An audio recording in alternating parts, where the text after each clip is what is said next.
I guess he didn't want me to give this speech. He just... Thank you so much. Hello. Thank you. Hello to my big, beautiful, blended family up there. I love you so much. Aren't you proud of Cole? Wow. And a special shout out to my mother. I see you. My mother is the only person in the whole world who thinks Kamala is the lucky one for marrying me. And to Kamala, who, well, we just saw where she is. She's out on the trail listening to and talking with voters. Honey, I can't wait for you to come back to Chicago because we're having a great time here.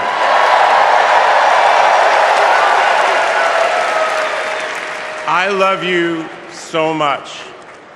I'm so proud of how you're stepping up for all of us.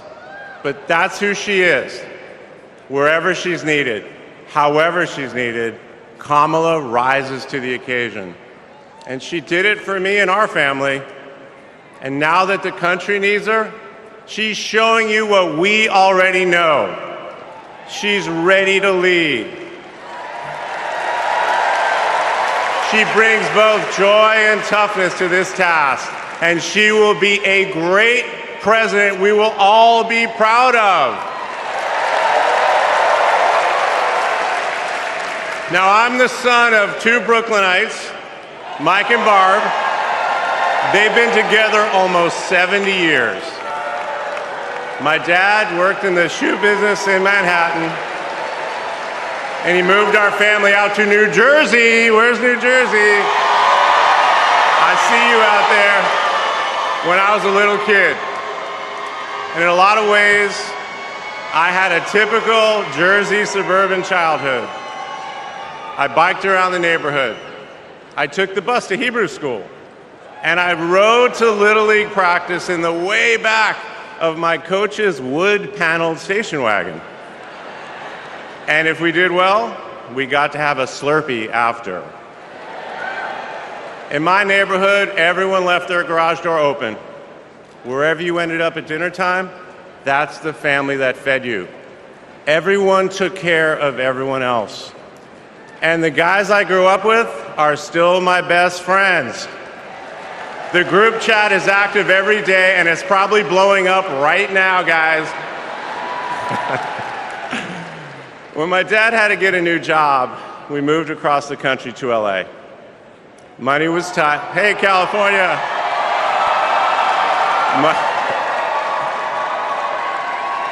Money was tight, so I worked at McDonald's in high school for some extra cash. Not only was I Employee of the Month, but I still have the framed picture, which you just saw, and there was a ring, golden arches and all.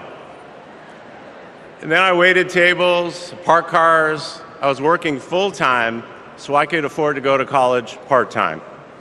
And thanks to partial scholarships, student loans, and a little help from my dad, I got myself through law school. And I got my first job as a lawyer, which is also where I met the guys in my fantasy football league. And a lot has changed in our lives since the early 90s, but my team name is still Nirvana. Yes, after the band. I worked hard, and I love being a lawyer. And by the way, I still get to be part of the profession by teaching students at Georgetown Law School. I got married, became a dad to Cole and Ella. Unfortunately, I went through a divorce, but eventually started worrying about how I would make it all work. And that's when something unexpected happened. In 2013, I walked into a contentious client meeting. We worked through the issue, and by the end of the meeting, the now happy client offered to set me up on a blind date, which is how I ended up with Kamala Harris's phone number. Now, for generations, people have debated when to call the person you're being set up with. And never in history has anyone suggested 8:30 a.m. And yet, that's when I dialed. I got Kamala's voicemail and I just started rambling. Hey, it's Doug. I'm on my way to an early meeting. Again, it's Doug. I remember I was trying to grab the words out of the air and just put them back in my mouth.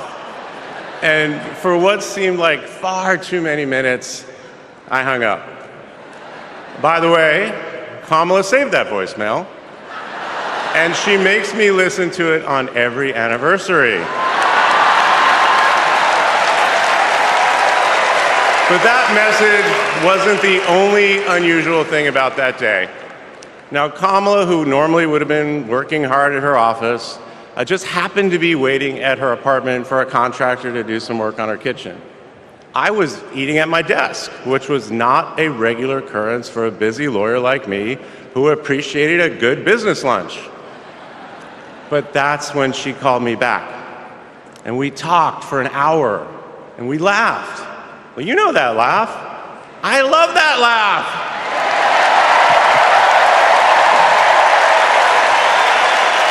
And maybe that counted as our first date. Or maybe it was that Saturday night when I picked her up and told her, buckle up, I'm a really bad driver. Because you can't hide anything from Kamala Harris, so you might as well own it. And as I got to know her better and just fell in love fast, I learned what drives Kamala. And it's what you've seen over these past 4 years, and especially these past 4 weeks. She finds joy in pursuing justice. She stands up to bullies just like my parents taught me to. And she likes to see people do well, but hates when they're treated unfairly. She believes this work requires a basic curiosity in just how people are doing. Her empathy is her strength. Over the past decade, Kamala has connected me more deeply to my faith, even though it's not the same as hers. She comes to synagogue with me for high holiday services, and I go to church with her for Easter. I get to enjoy her mom's chili relleno recipe every Christmas, and she makes a mean brisket for Passover. It brings me right back to my grandmother's apartment in Brooklyn, you know, the one with the plastic-covered couches. But Kamala has fought against anti-Semitism and all forms of hate her whole career.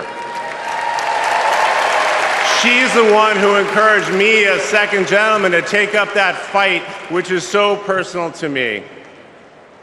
And those of you who belong to blended families know that they can be a little complicated. But as soon as our kids started calling her Mamala, I knew we'd be okay.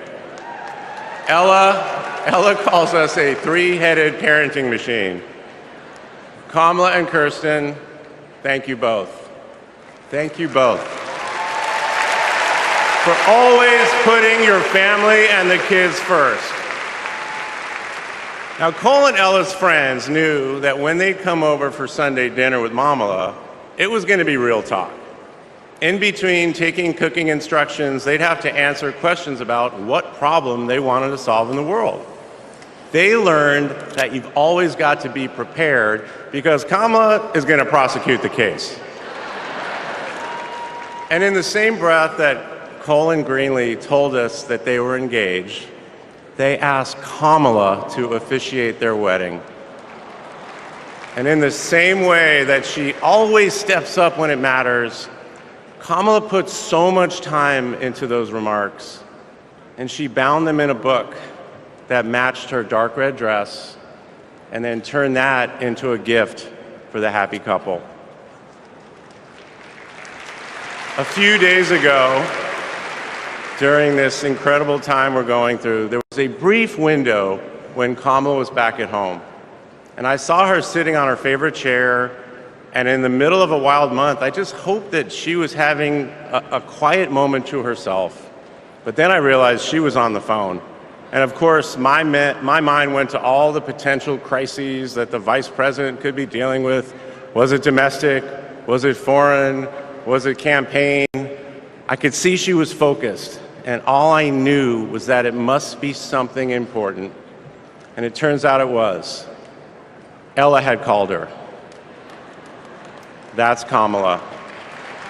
That's Kamala.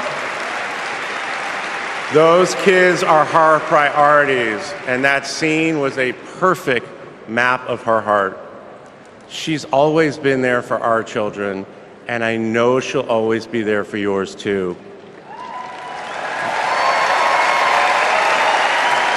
Kamala is a joyful warrior. It's doing for her country what she has always done for the people that she loves. Her passion will benefit all of us when she's our president. And here's the thing about joyful warriors. They're still warriors. And Kamala is as tough as it comes.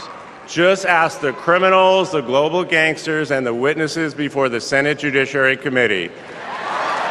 She never runs from a fight. And she knows the best way to deal with a coward is to take him head on. Because we all know cowards are weak, and Kamala Harris can smell weakness. She doesn't tolerate any BS. You've all seen that look, and you know that look I'm talking about. That look is not just a meme. It reflects her true belief in honest and direct leadership. And it's also why she will not be distracted by nonsense. Kamala knows that in order to win, we cannot lose focus. America, in this election, you have to decide who to trust with your family's future. I trusted Kamala with our family's future. It was the best decision I ever made. This Thursday will be our 10th wedding anniversary, which I know it means I'm about to hear that embarrassing voicemail again. However, that's not all I'll be hearing. That same night, I'll be hearing my wife, Kamala Harris, accept your nomination for President of the United States. And with your help, she will lead with joy and toughness, with that laugh and that look, with compassion and conviction. She'll lead from the belief that wherever we come from, whatever we look like, we're strongest when we fight for what we believe in, not just against what we fear. Kamala Harris was exactly the right person for me at an important moment in my life. And at this moment in our nation's history, she is exactly the right president. Thank you so much. We appreciate you choosing News Channel 9 as your source for local news. For updates on this story and other breaking news events, be sure to hit that subscribe button and turn on notifications. News Channel 9, depend on us.